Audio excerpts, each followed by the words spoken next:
सबसे पहले सभी पत्रकार साथियों को मेरा नमस्कार, आपके सभी दर्शकों को केशव भंडारी का नमस्कार और प्रणाम। आज झंझारपुर अनुमंडल कार्यालय में आप लोगों का हार्दिक स्वागत है। आज ये प्रेस कॉन्फ्रेंस इसलिए बुलाई गई है कि झंझारपुर विधानसभा 38 से जन स्वराज पार्टी ने मुझे प्रत्याशी बनाया है। बिल्कुल, सबसे पहले तो हमारे आदरणीय प्रशांत किशोर जी पिछले 3 साल से जनता को समझाने में लगे हुए हैं और जो आप प्रबल दावेदार कह रही हैं, बिल्कुल भाजपा के लिए प्रबल दावेदार हो सकते हैं, लेकिन मुझे नहीं लगता है कि जनता के लिए प्रबल दावेदार हैं। पूछिए कैसे? अगर कोई प्रबल दावेदार अपने को कहते हैं तो मुझे एक बात बता दीजिए कि झंझारपुर विधानसभा में कोई एक ऐसा स्कूल जहां आप अपने बच्चे को पढ़ाना चाहेंगे, सरकारी स्कूल बता दीजिए। तो 16 साल जिस जनता ने उनको ये सम्मान दिया, उस शिक्षा के लिए, उस बच्चे के लिए, जिन मतदाता मालिक ने उनको वोट दिया, उनके बच्चों के लिए क्या ऐसा किया है? आप ही बताइए। प्रबल दावेदार क्या होता है? जनता जिनको चुनती है वही होता है। पहले ऐसा था, जैसे हमारे आदरणीय प्रशांत किशोर जी बताते हैं कि लालू जी का डर दिखा के ये लोग भाजपा वाले वोट लेते थे, मतलब एनडीए गठबंधन। ठीक है, अब ये तीसरा विकल्प है जो बिहार की बात करती है, बिहार के बदहाली की बात करती है, रोजगार की बात करती है, बुजुर्गों के सम्मान की बात करती है ना, किसान की बात करती है कि अगर आप आज के डेट में किसान लोग खेती करते हैं तो सिर्फ कमाऊ खेती के लिए करते हैं, खाने की खेती करते हैं। हमारी पार्टी ये कह रही है कि आप जो भी लोग किसान लोग हैं वो नगद फसल आप अगर कीजिए तो हम मजदूर मुफ्त में देंगे। आने वाले समय में जो अभी खाद की स्कार्सिटी है, जो भी समस्या हो रही है, वो सब किसानों के लिए सस्ते दरों पे मुहैया कराया जाएगा।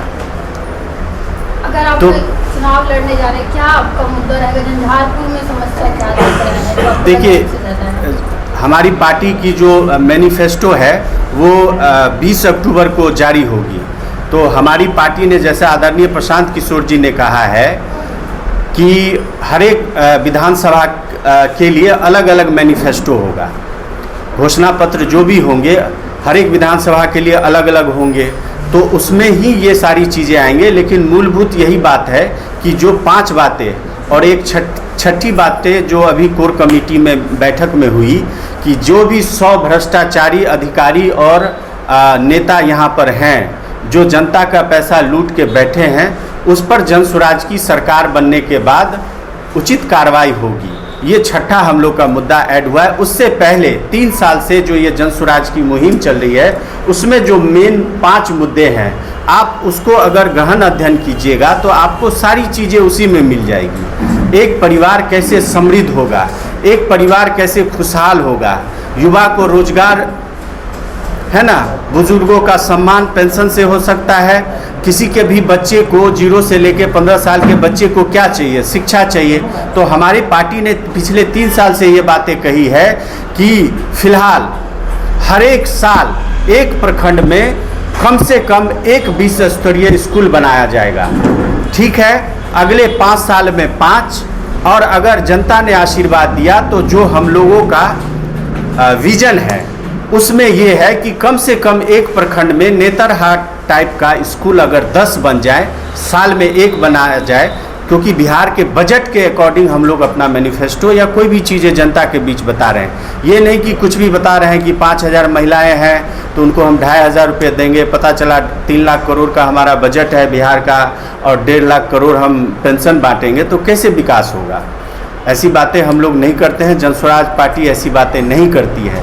इसलिए जो 5 मूलभूत बातें आदरणीय प्रशांत किशोर जी बताए हैं, उसी में सारी चीज़ें हैं। बच्चों की शिक्षा, किसानों के लिए मजदूर मुफ्त, इसके अलावे जो है सो आपको महिलाओं के लिए 4% पे ब्याज। अभी सबसे बड़ा जो छोटे छोटे जो बैंक हैं जो महिलाओं से 20%, 24%, कोई बैंक तो 30% ब्याजें महिलाओं से ले रही हैं, बैंक ले रही है।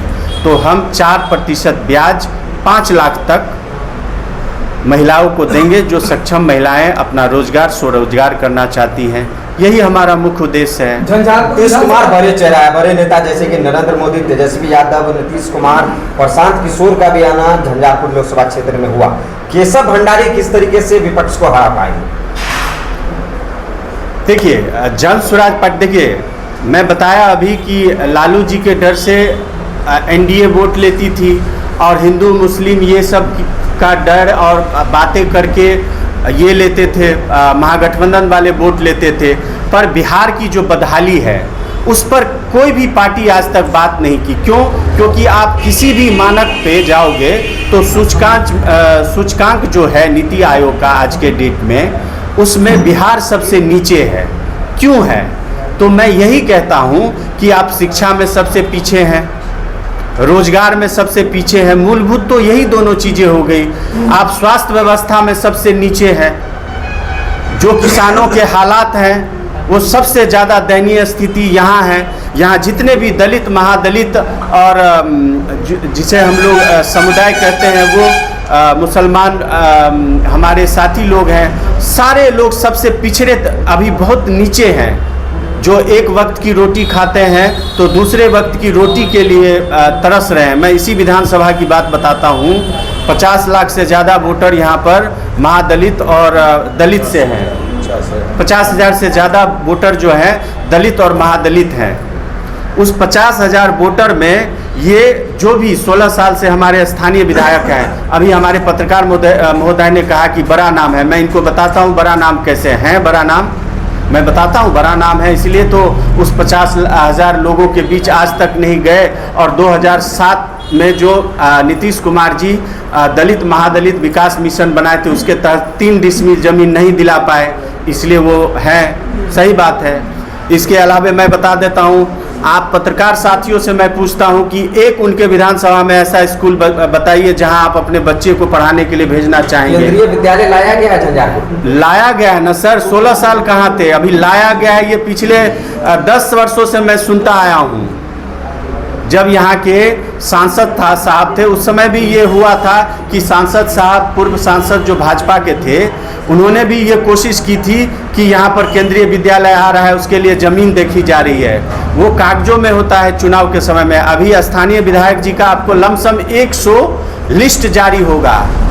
अभी मैं बताता हूँ वो महान इसलिए हैं क्योंकि अभी लंगड़ा चौक पे, अंबेडकर चौक के पास एक रोड का वो उद्घाटन कराए, कहाँ से, जो हमारे इस राज्य के भवन निर्माण मंत्री से,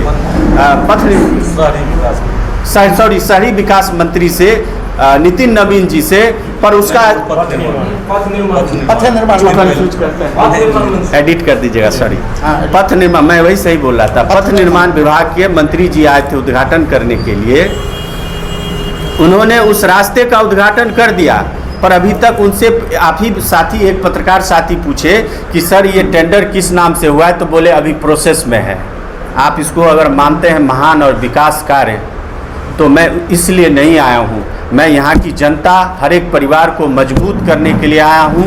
जो आदरणीय जन स्वराज के सूत्रधार प्रशांत किशोर जी जो मूलभूत बातें बता रहे हैं, वो चीज़ लेकर मैं इस विधानसभा में आया हूँ कि अगर एक परिवार मजबूत होगा, बच्चों, जो युवा साथी हमारे बेरोजगारी की वजह से इधर उधर भटक रहे हैं, पलायन की वजह से जो है सो बाहर के गांव में कष्ट काट कर 12,000 रुपये के लिए रह रहे हैं, उसके रोजगार की व्यवस्था हम यहाँ करेंगे। इसके लिए मैं आया हूँ। जिस बच्चे का भविष्य दांव पे लगा हुआ है उसके लिए मैं यहाँ आया हूँ, ताकि एक विश्व स्तरीय केंद्रीय विद्यालय जैसा स्कूल बन पाए हर एक प्रखंड में 10 कम से कम।